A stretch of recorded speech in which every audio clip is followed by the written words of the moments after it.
Hi, everyone, and welcome to the Songwriters on Process podcast. My name is Benno Papari, and since 2010, I've run the Songwriters on Process website, where you can find more than 200 conversations with songwriters about the creative process. I'm not here to talk about tour stories, band drama, how a band got its name, or favorite foods. My goal is to treat songwriters as writers, plain and simple. This is an intelligent conversation about the writing process between two writers. And today I'm talking with Jarosz and Margaret Glaspy. We did this interview back in February of 2021, and the video version of this is on the Songwriters on Process YouTube channel, so you can watch it there. But as I've been doing with a lot of these video interviews, I've been putting them on the podcast. So that's why this is about a year old. But this was a lot of fun because they are actually old friends. They've known each other since they were teenagers. So not only are they fans of each other's music, but they know each other well, which is why this was a very lighthearted and fun conversation. Margaret Glaspy is on tour right now with Spoon, so check her out. Jarosz, as you may know, is a 4-time Grammy Award winner.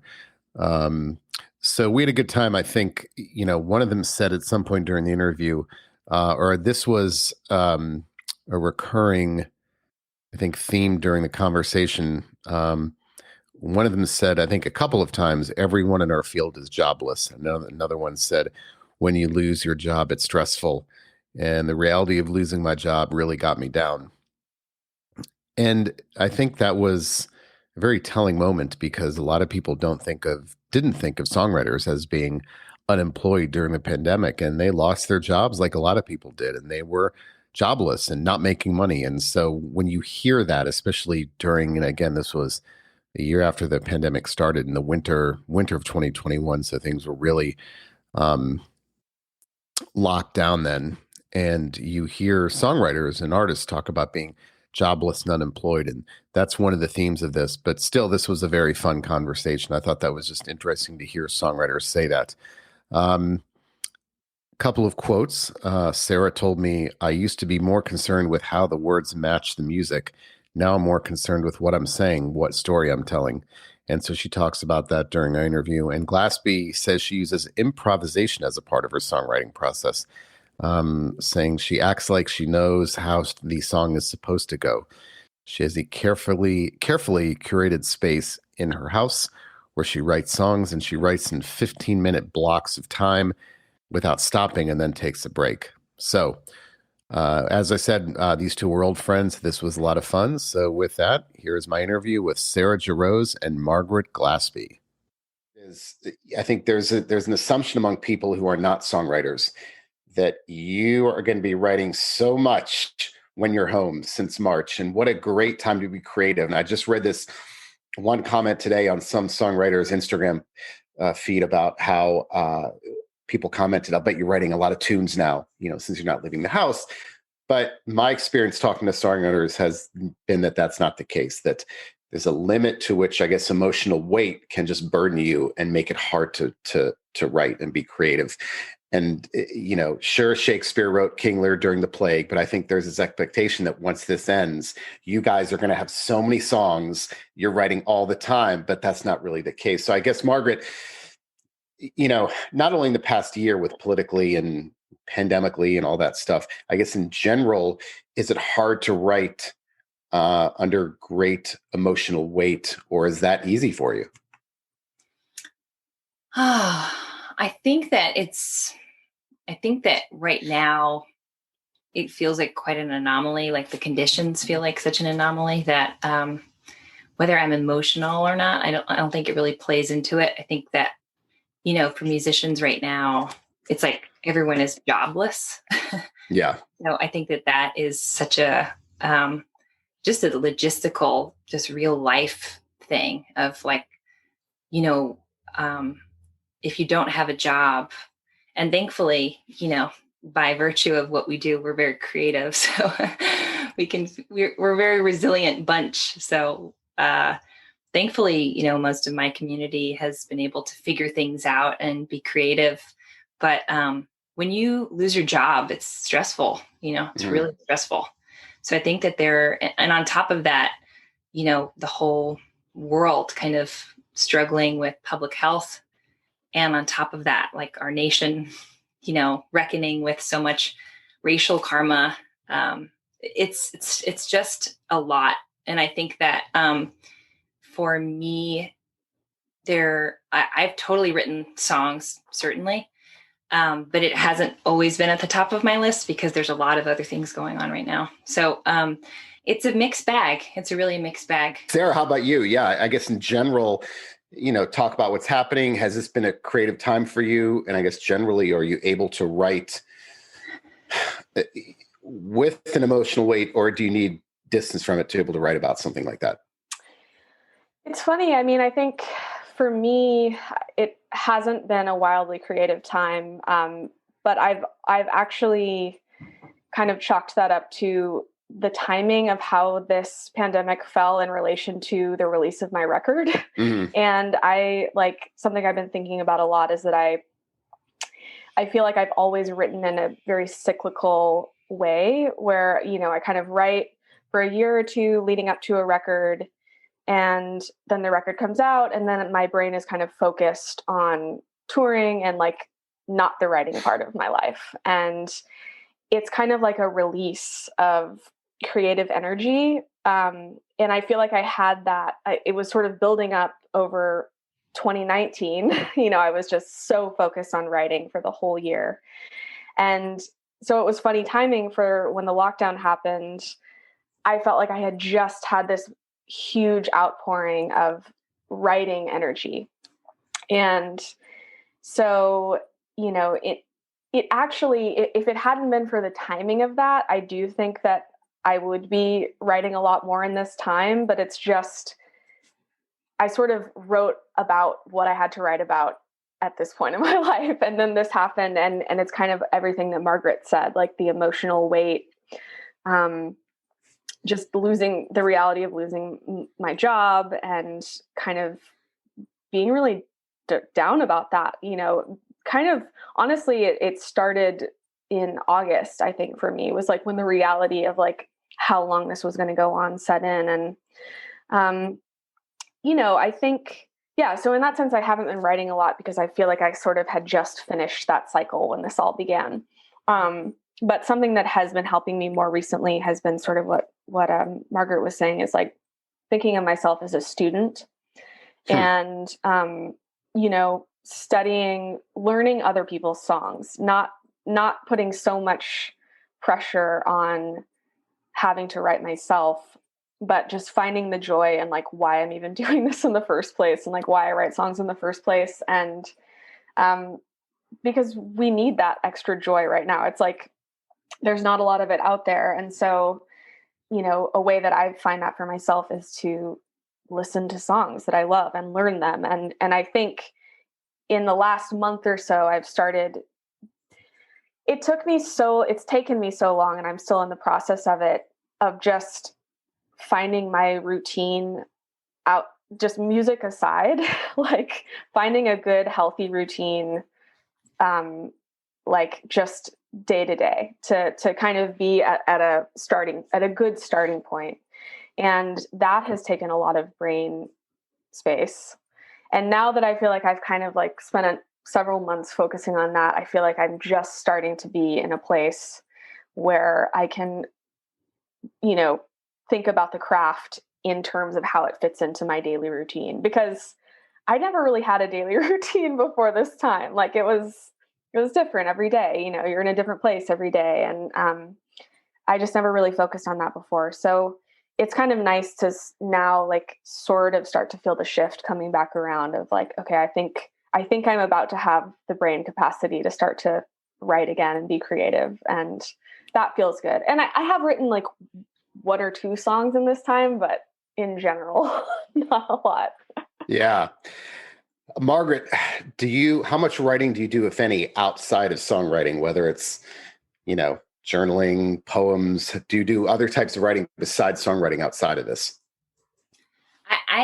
It's mixed. I used to write a lot of poetry. I considered myself, I think, more of a poet than a songwriter in my really early 20s. So that took up a lot of my time. I read a lot. And then in terms of actual prose, I feel like I have such adoration for fiction writers. I like wish that I had that. And I think it's a little bit of like, I don't know. There's like so much adoration that I can't deal a little bit, where I wish that I could. And I kind of, I'm like on the sidelines, like clapping and wishing that I had that trait. I've taken some writing classes. I'm kind of plugging away at getting my college degree. I never went to college. So, I went to Berkeley for a semester, but I wasn't actually in college. So I was recently taking some writing classes, and it was pretty enthralling. So I hope to write a book someday in my lifetime, for sure. That's an aspiration, but I'm a big fan of the written word, and I've written quite a bit of poetry, but I spend my time songwriting for the most part.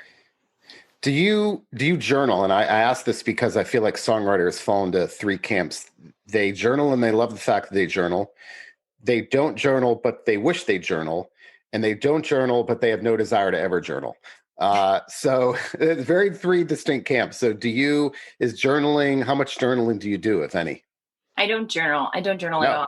I when I write, I usually there's a little time where I usually kind of talk to myself on paper, just about my own life and process, what the topic is and how it kind of hits for me personally.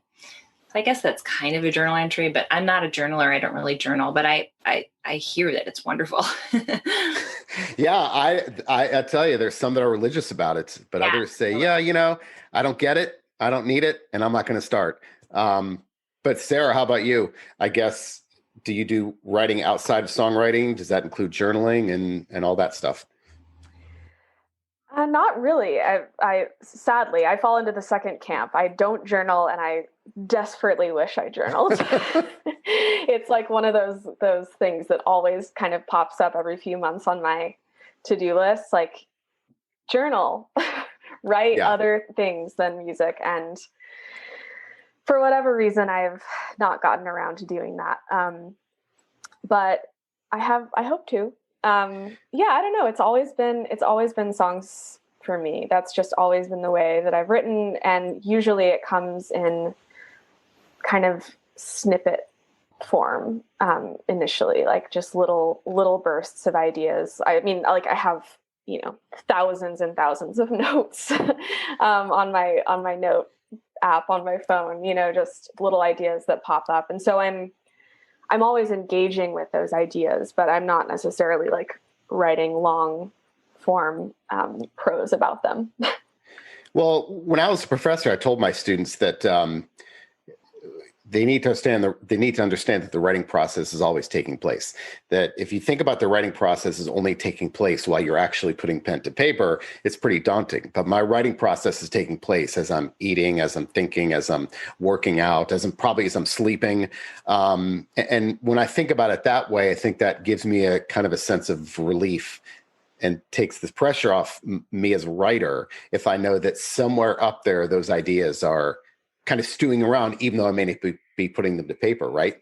Sarah, is that kind of... No, that's exactly what I'm saying. I'm trying, I think even if I'm not journaling every day or, writing longer entries every day, I'm still trying to check in with that every day. Mm-hmm. Even if I'm not sitting down and like, quote unquote, working on a song or trying to finish a song, I'm still trying to like check into that place every day. Usually for me, it comes late at night. This is like another, I wish it was the morning, but it happens at night, right? Kind of scenario.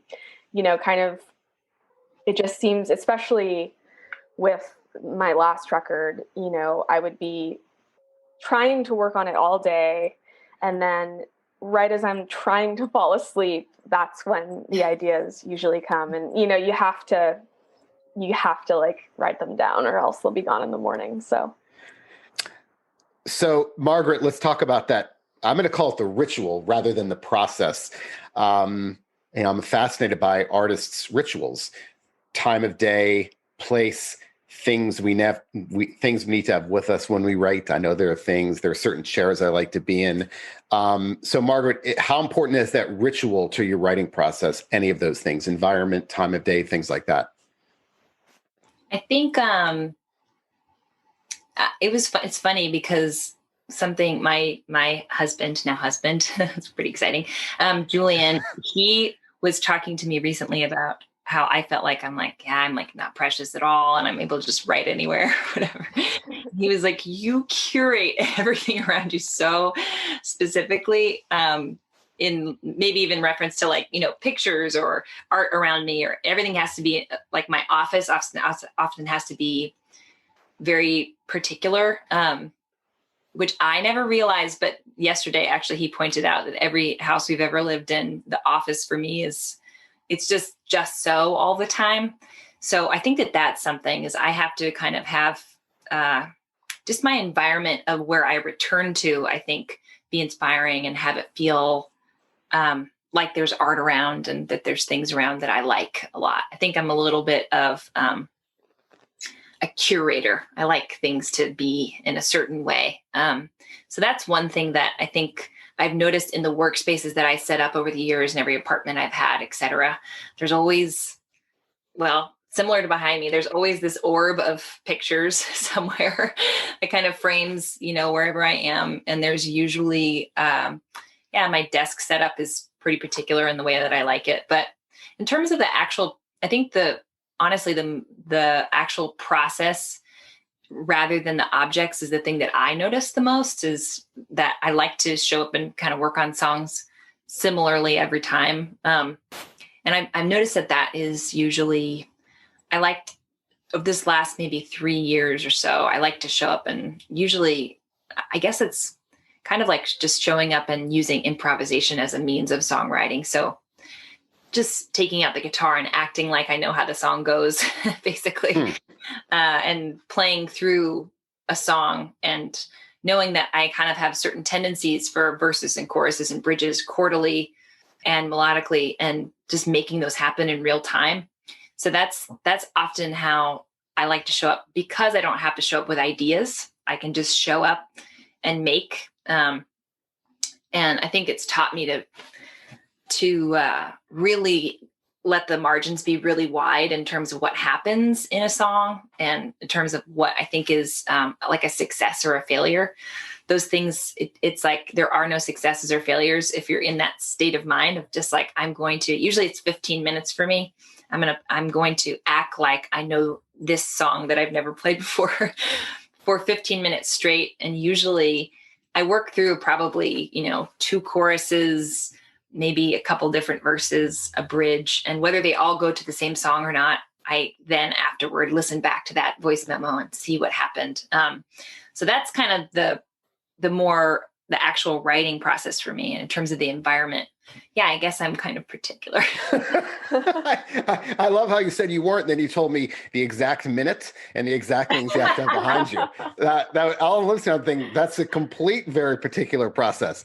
So I want to ask you about that 15 minutes though. Where did you come up with that? So is that you give yourself 15 and at the end of 15, you see what you have, or how does that work exactly? I just noticed that when I think it's something to do with stamina. Like I enjoy, I think, creating some stamina around the writing process. Cause I think sometimes when I just say, okay, I wrote for 3 minutes and now I'm going to go have lunch or whatever, it just starts adding up to feeling like I don't really have a process, and that it's always this open-ended vibe.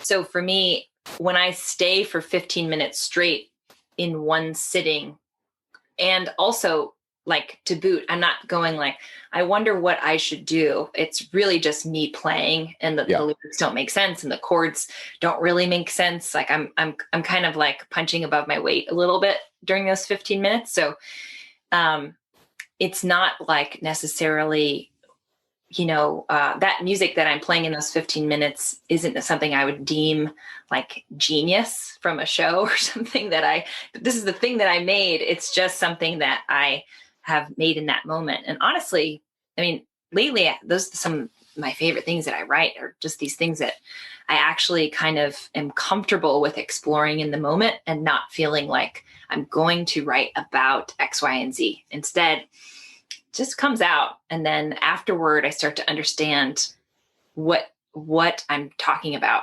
and what I'm intending, and what I'm actually, my subconscious is kind of, tapping at.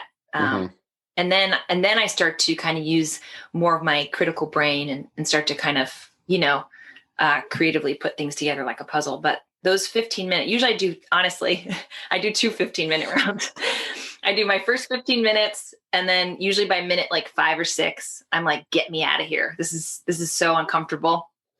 And it's like clockwork. Like I look at the thing, I'm like, is this ever going to end? And then I keep going. And then it's kind of like running. Like the first 20 minutes, it's terrible. And then after that, it feels great.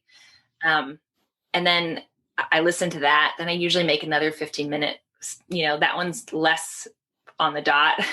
And then after that, I start to kind of make sense of what I'm doing, for that song at that moment.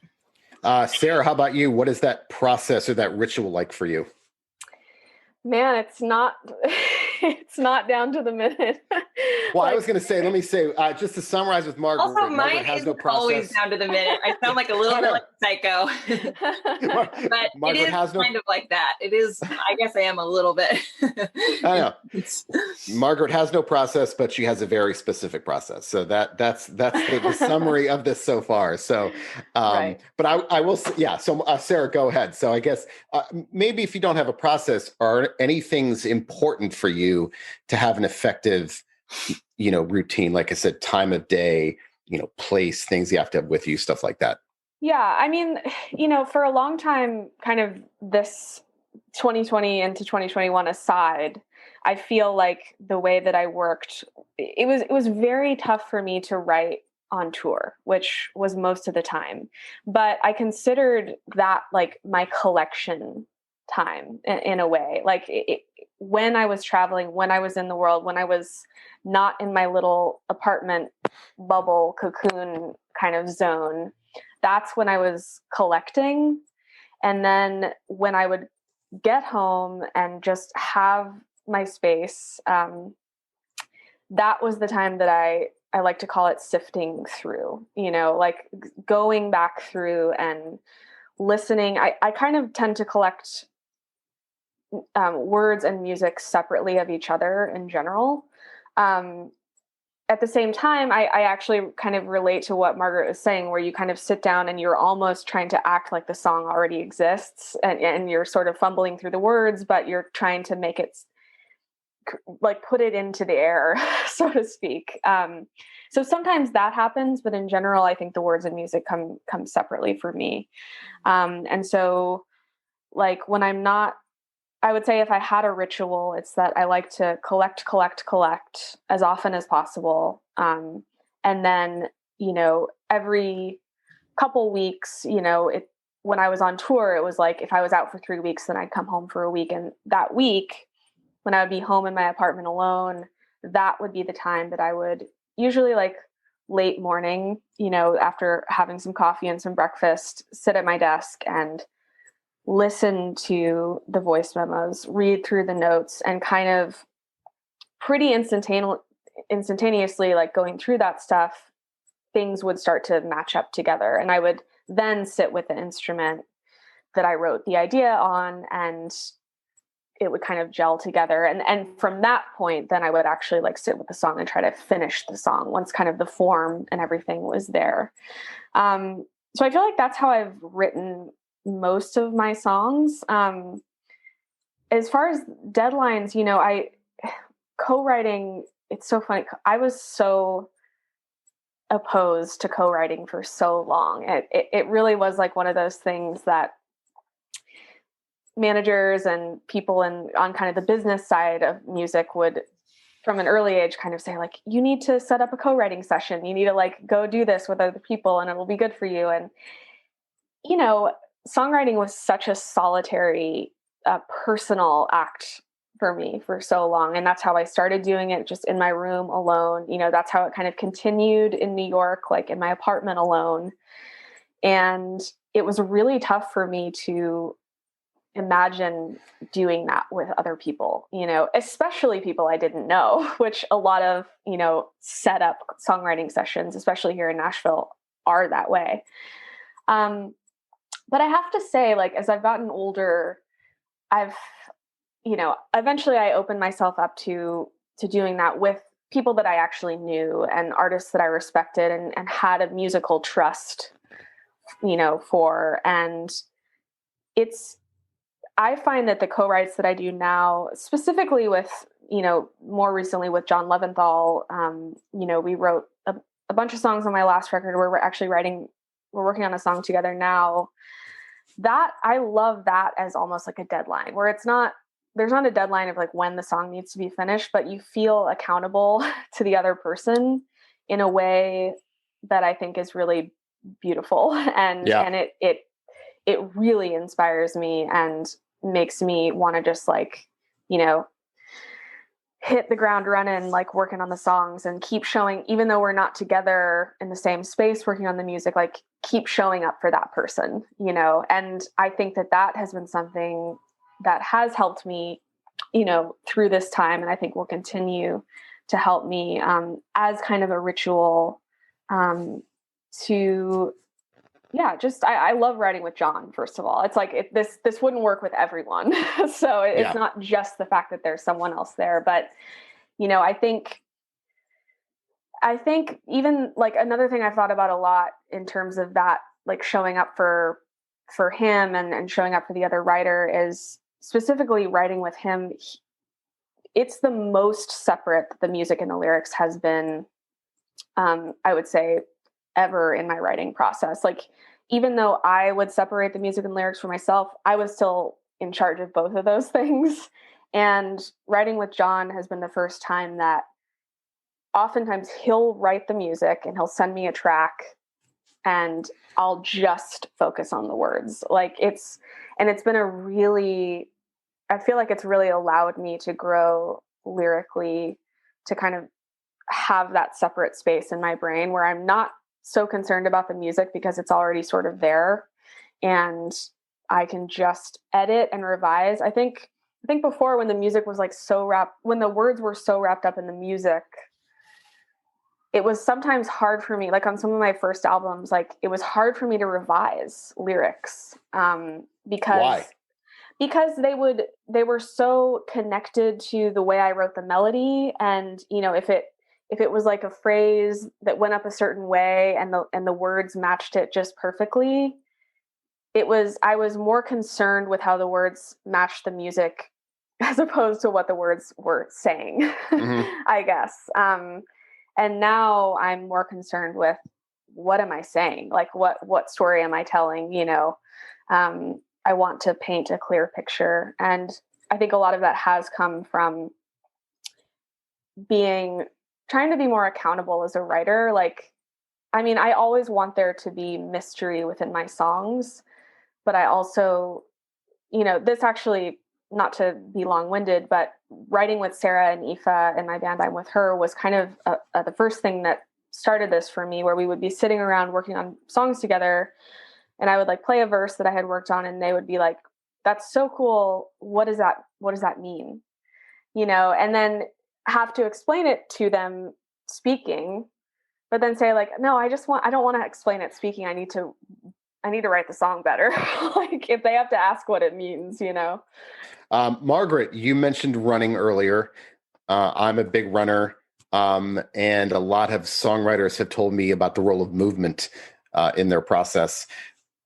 Running, walking, swimming, hiking, biking, all that stuff. I'm a firm believer. I actually wrote about this in the Washington Post a couple of years ago.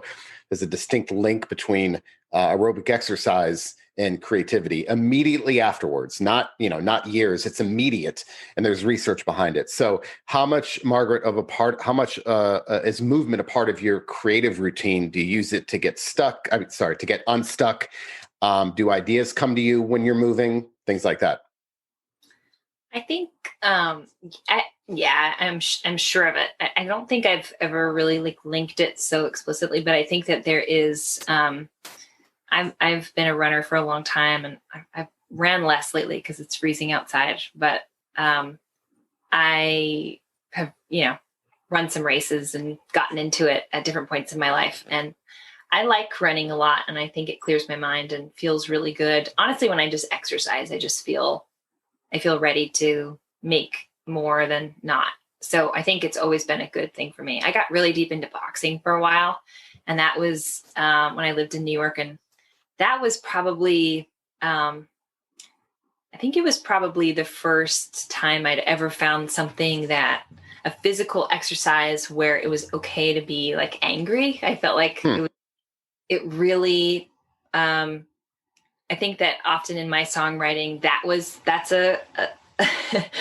an outlet for me in feeling upset. And then I started to find like a kind of a more physical outlet for that. And I think it affected my songwriting different points where I could, like the subject matter could vary more because I had taken care of, I think that was something that I felt more dissociated from just for myself, is being okay with being mad or being, aggressive or anything just in a bodily way. And so boxing just really, I think it helped me in the sense that it just felt deeply technical, which I guess I might have a propensity for, and also having it feel just physical in a way that really just made me feel very clear afterward.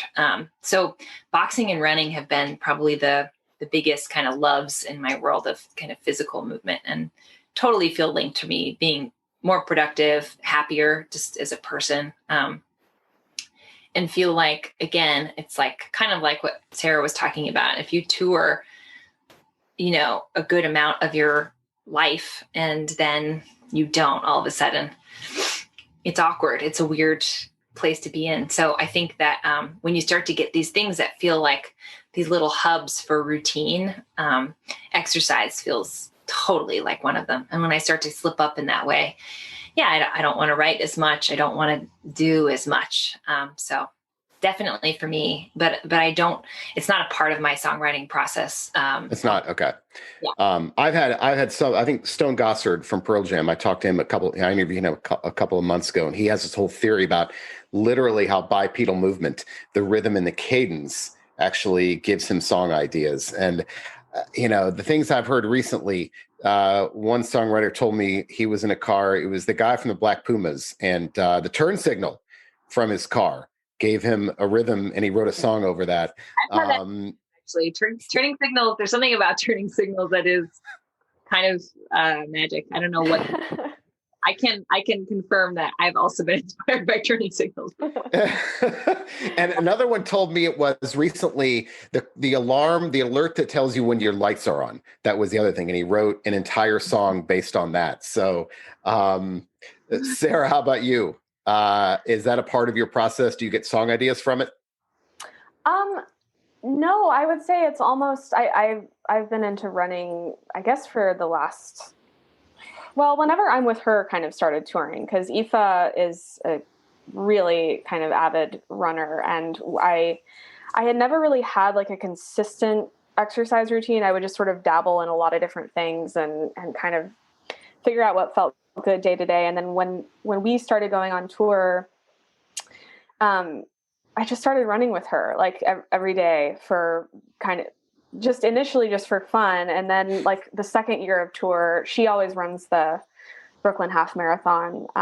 And she was like, sign up, you're doing it with me. Like, and so it was great. This was in 2018, I think. And we were on tour literally constantly, and like back and forth to Europe like 3 times in like 6 months. And we just ran and I trained with her basically, and wound up running the half marathon with her. And it's funny because she is actually, when you said, who the Pearl Jam person said the Stone Gossard. Yeah. She is that way, where she says like lyric ideas come to her when she's running. It's, for me, it actually serves as like a way to clear my brain and kind of, it's more like meditation in that sense. And that's also something that I've been working into my routine this year, which has helped exponentially. Every morning, it's like the first thing I do just for 10 minutes. And like, I told myself, like, I'm going to do this, not look at my phone, at all until after this is done. And that has helped. That's just helped so much. So I feel like running is more like that for me, where as opposed, occasionally ideas will pop up and I'll have to stop and like write them down. But I would say more often than not, it's more about creating space and kind of clarity, so that when I do sit down later, that there's kind of a more focused energy there. Margaret, let's talk books. I think both of you have mentioned, reading. And I guess, Margaret, who are some of how much do you read? I find that songwriters are voracious readers, far more than I think the general public. So Margaret, who are some of your favorite authors? Does that impact your writing process? And yeah, who do you like to read? Oh gosh. There's a lot of, I know it's a big question. I know. For sure. But people that like kind of, like landmarks of authors that I really love.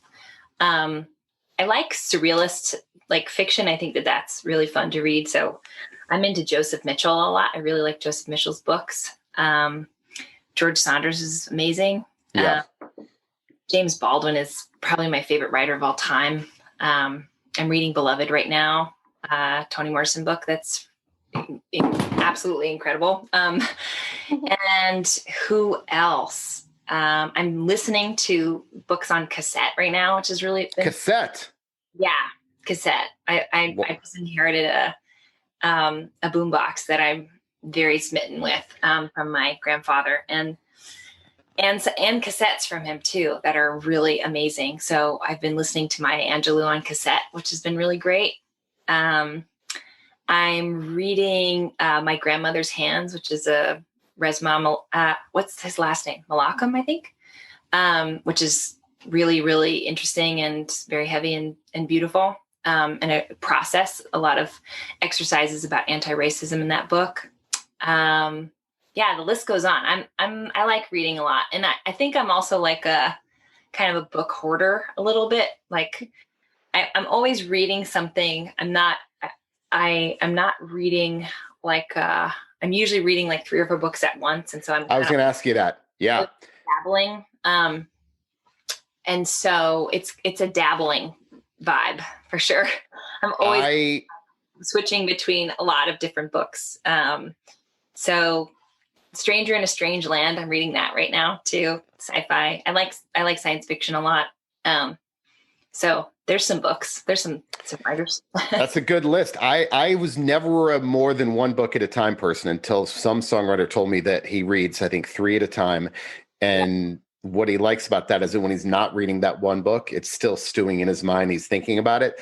That completely changed my reading habits. I mean, I do carve out time every day. That is a part of my daily routine. No matter what I'm doing, I'm going to read, for probably a half hour. Maybe more than that, it depends, but I do find that, I make that a part of my routine, just like brushing my teeth. Because without that, I think it's difficult, but reading multiple books at a time, changed my process entirely. And it takes longer to read those books, but I love doing it. And I'll read like one nonfiction book, and I don't know, something else. I can't read the same genre. It's got to be different genres. So Margaret, I guess follow up to that is, do you find that those things ever make their way into your music, your lyrics, or anything like that?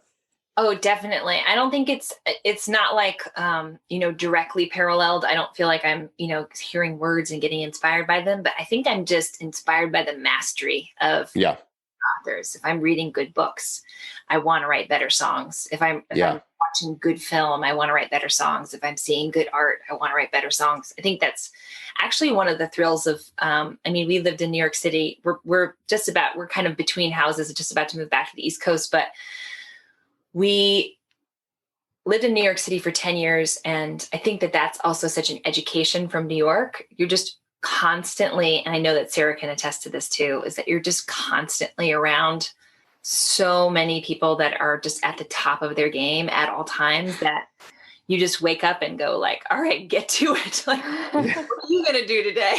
Yeah. It's a little bit of like a punch in the gut. And so, some days that feels incredible and it just feels so inspiring. Other days you're just like, get me out of here, because this is really too much on a daily basis. But there's something about that mentality of just, if you're surrounded by deeply, deeply interesting, hardworking people all day long, then you want to be deeply interesting and hardworking. Right. It's a lot of pressure. Yeah, totally. So I feel like the New York effect, like, there's a part of me that will forever be, a New Yorker on that level of just feeling like, come on, like chop chop. Let's get this. Right. Get to it. Sarah, how about you? Reading habits. Let's talk. Yeah. It's kind of, if I'm being completely honest, it's pretty similar to my journaling. I don't do a ton of it. I wish I did more. But that has been a pro of this time. I have been reading more in the last year, just having all this time in one place. And also my boyfriend is a voracious reader. So just being in the house with him and he's constantly reading, it makes me want to read more. I feel like I've always had a bad habit of like starting a million books and then not finishing them. Because I'm just like so excited to, I guess kind of in a similar way of like reading a bunch of things at the same time. But then I don't know if it's from my days of just like being on tour.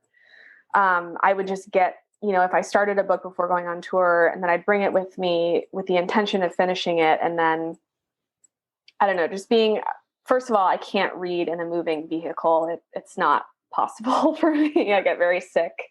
And so, I feel like I would, by the time I got to the hotel, I just want to crash out and like, or sort of stare at my phone and into the abyss, if I'm being honest. But this, I am reading, Lonesome Dove right now by Larry McMurtry. Oh, nice. That's great book. Yeah. So like his son, James McMurtry. I interviewed James. He's on my site.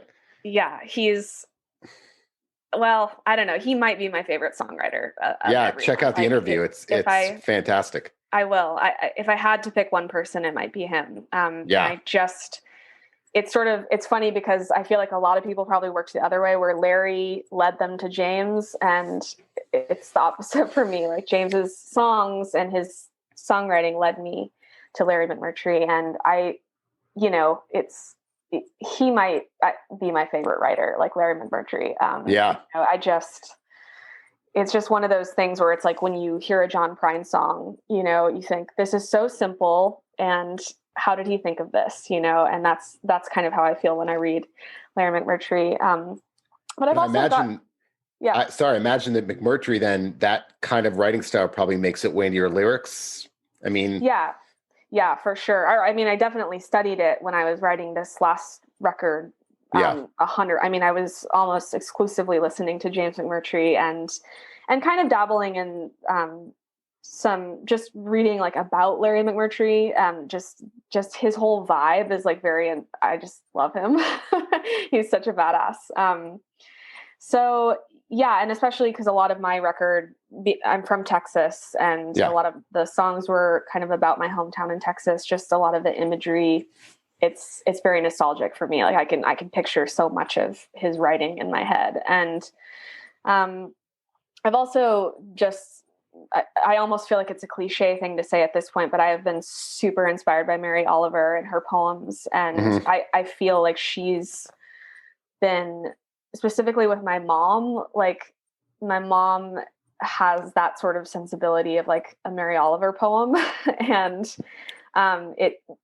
that's brought a lot of comfort in this time as well, because I haven't been able to see my family, and definitely like reading Mary Oliver poems has made me feel connected to my mom, like from far away. I don't know, like if that makes sense at all, but certainly like kind of an underlying thing. And so yeah, I'm excited. Like in the last month even, I've been actually reading every day, and it's felt so good. And so I'm excited. I think that'll maybe be something from this time that I didn't do regularly before, but I hope to kind of carry it with me beyond this time.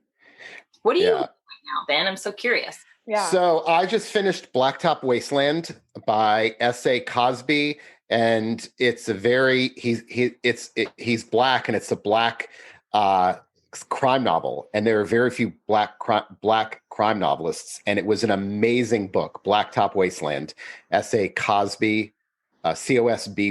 That was amazing. And then before that, I read Fall Back Down When I Die by Joe Wilkins, and he is a poet from Montana, but he's also a novelist. And you get poets that can write good novels. It doesn't happen very often. And the language is beautiful. There's a lot of current themes as far as like land ownership, things going on in Montana, and it's a great book. I finally read Interpreter of Maladies by Jhumpa Lahiri, which was stunningly beautiful. What else have I read? Those are the three. I feel like there's Nothing to See Here by Kevin Wilson. That was an amazing book. The